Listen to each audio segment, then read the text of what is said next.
Welcome back.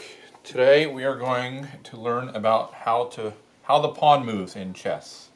So each side has 8 pawns.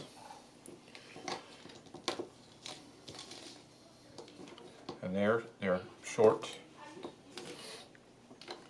Pawns are a little bit different than the other pieces we've learned about in that they're restricted in their motion much more so. And I'll show you how they move right now. They all line up on the second rank, but we're just going to look at one right now. We don't need any of those right now. And we're just going to look at a black pawn right here. He moves forward. They can always move forward 1 as long as that space is empty, right? And that's how they move. Well, that's pretty simple, you'd say. Well, if a piece is blocking them, we're going to make these red enemy pieces. If a piece is in front of them, they cannot go into that square. Alternatively, if a piece is off to the side, they can take that piece. So they can take a piece to the diagonally forward squares, and they can move 1 forward. And that's how they move. That's the standard way they move. Now there's some other rules regarding pawns, and we're going to get into a couple of them, but not all of them today.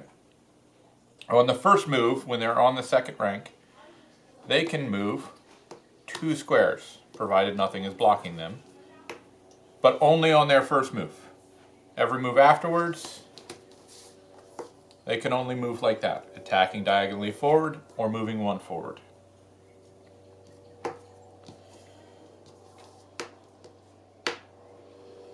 So we're going to do another rule about the pawn that makes it really special is that when it gets down to the end of the board, well, it wouldn't have any more moves anymore, would it? Because it would just be stuck there. So instead, the pawn gets to turn into any piece you'd like. You can turn into, most typically, a queen, a rook, a bishop, or a knight. It can turn into any of those. And depending on the game you're playing, you'll pick which is best. Often the queen, but not always. So that makes pawns that are near the end really powerful. Let's just go over a few exercises like we did before, where these are enemy pieces and we want to take them.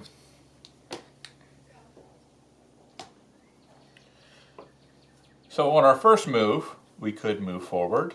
We cannot go sideways because there's no enemy piece there. We cannot go diagonally forward unless there's an enemy piece. So we move forward. Take that, and take that. Let's try another. We'll do it with 2 pawns this time. So move forward. Now he can't take the one in front of him because it's blocking. I like to think of them as having a shield with little knives that stab out the side. And then they can take that. Now he can't go sideways, he only attacks diagonally forward. Okay?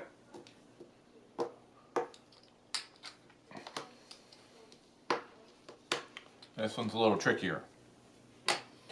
So he cannot move 2 to take this piece. He could normally move 2 on his first move, but because there's a piece there he can't take. He can only take diagonally forward. So on the first move we'll go here. On the first move we'll go here. Now this guy is stuck. He can't move forward, and there's no piece to attack on either side, so he cannot move. This one can't go to your right, my left. He can't go forward because the piece is blocking, but he can take this. And now he can only move 1 at a time, all the way down the board, and he's going to turn into a queen. And then he's going to come back, and we remember how queens go in straight lines diagonally and up and down. He moves diagonally down, unblocks that pawn, and then goes and takes the other piece.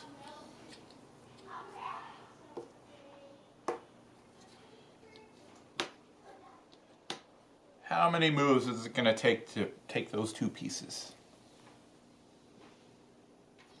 Well, we can move 2 on our first move. And they're allowed to do that because they're excited for, I like to think of it, they're excited for battle, and then they get tired. And this guy can move too. Now this guy has a choice. He can take the one on his left or the one on his right. And this guy can take the one on the left or move forward. He doesn't have to take. So it's going to take and take.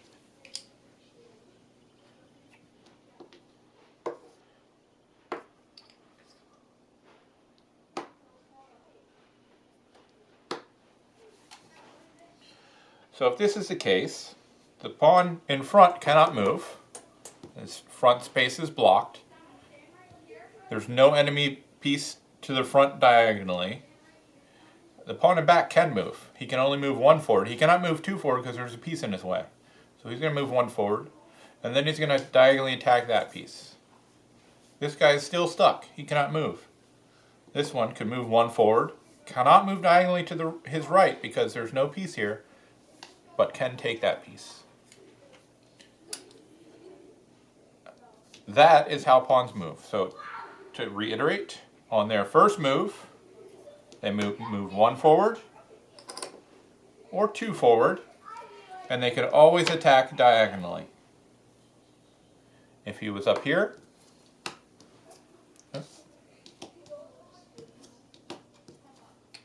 that's what the pawn's motion would look like. Can move one forward, can attack diagonally. Cannot attack forward, and cannot move to the left or right diagonally forward if there's no piece there to take. He may not take his own piece. When they get to the end, they turn into another piece, a queen, a bishop, a rook, or a knight.